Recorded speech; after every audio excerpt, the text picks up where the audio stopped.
Salut, c'est Steph, bienvenue dans cette vidéo dans laquelle on va voir à rajouter un effet de bloom qui permet de diffuser la lumière autour des lumières dans Blender, ce qui rajoute vraiment un effet atmosphérique beaucoup plus sympa que ce qui est proposé de base. Donc voilà, allez, c'est parti. Le plus simple en fait pour l'activer, c'est quand on est sur le moteur de rendu Eevee. Donc là, c'est celui sur lequel je suis. Donc vous voyez, si vous allez sur Render Properties ici, vous voyez bien que c'est Eevee qui est activé. Et donc ici, Eevee, en fait, c'est hyper simple. Il suffit d'activer le Bloom ici. Donc ici que je clique dessus, vous voyez que ça l'active ou ça le désactive directement. Donc après, vous pouvez régler l'intensité et tout ça dans le menu qui est juste en dessous. Vous voyez, si je monte l'intensité, ça l'augmente d'autant en live. Donc après, ça, c'est à vous de voir le réglage que vous voulez faire. Donc voilà, pour Eevee, c'est ultra simple. Cycle, c'est un peu plus complexe. Donc on va passer sur Cycle. Voilà, donc ça nous recharge la scène et vous voyez notre effet de bloom a absolument disparu. Donc pour le réajouter, on va aller dans Compositing ici en haut. Hop. Et ici, je vais mettre Use Nodes. Donc ça, c'est l'image de base et ça, c'est le rendu final. Donc au milieu, on peut rajouter des choses. Donc je fais majuscule A. Dans Search, je vais mettre Glar. Ici, au lieu de Strix, je vais mettre Fogglow. Et après, on peut passer, après vous pouvez changer la taille un peu comme pour l'autre. Voilà, donc si je retourne sur mon onglet Layout, ici, vous voyez que ça ne me le montre toujours pas. Par contre, si je fais un rendu, il y sera. Donc, ce qui va me permettre, par contre, de le voir même ici, eh bien, c'est d'aller ici. Là, vous voyez que je suis sur Cycle, donc dans le Viewport. Donc ici, j'ai une petite flèche vers le bas, je clique dessus. Et vous voyez qu'ici, dans le compositor, en fait, je peux choisir d'afficher ou pas ce que j'ai changé dans la composition à l'instant. Donc je peux le changer uniquement quand je suis dans la vue de ma caméra, ce qui est actuellement le cas. Donc vous voyez, si je l'active là, ça me l'envoie dans la figure et de manière assez forte. Ou alors je peux, oui, là par contre, si vous voyez que si je quitte ma caméra, je ne l'ai plus. Donc ça me permet vraiment de voir la différence en temps réel, donc ce qui est assez sympa.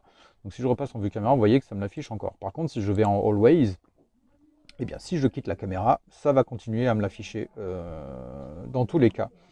Donc ça peut être intéressant de le mettre uniquement en vue caméra parce que comme ça, ça me permet de vraiment voir la différence et de pouvoir faire mes réglages de la bonne manière. Par exemple, si là vous voyez que je l'ai trop fort et qu'en fait si je suis ici, ça ne me gêne pas du tout.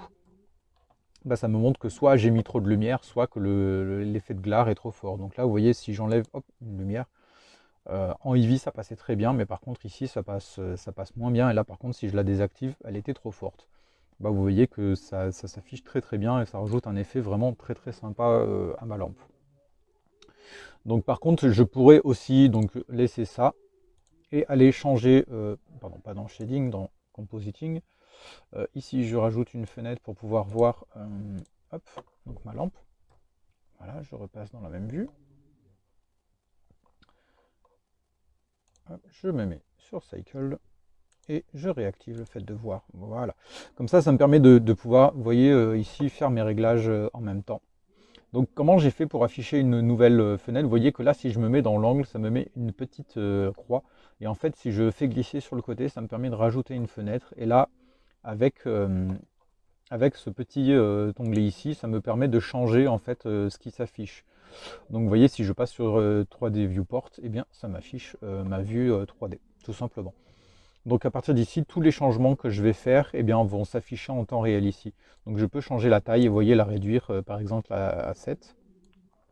Et puis en changeant les réglages, vous voyez là, ça va me permettre de faire que ça s'affiche mieux, même avec une lumière qui est très forte. Donc vous voyez là, ça donne un rendu qui est beaucoup plus sympa. Au niveau du mix aussi, je peux changer. Voilà, donc vous voyez que ça me baisse quand même ma luminosité générale si je change la manière dont la lumière va se mélanger avec l'image finale. Et si je retourne dans Layout ici, vous voyez que ça change ça, mais si je quitte ma caméra, je ne le vois plus. Voilà, cette vidéo est terminée, j'espère que ça vous a plu. Si c'est le cas, n'hésitez pas à me mettre un pouce vers le haut et à vous abonner si ce n'est pas déjà fait, comme ça vous ne raterez pas les prochaines vidéos. Et si jamais, n'hésitez pas non plus à me mettre des commentaires pour me dire ce que vous en pensez et puis à me faire éventuellement des suggestions si vous en avez. Voilà, ça me fera plaisir de vous lire et de vous répondre. Allez, sur ce, je vous dis à très vite dans une prochaine vidéo. Bye bye.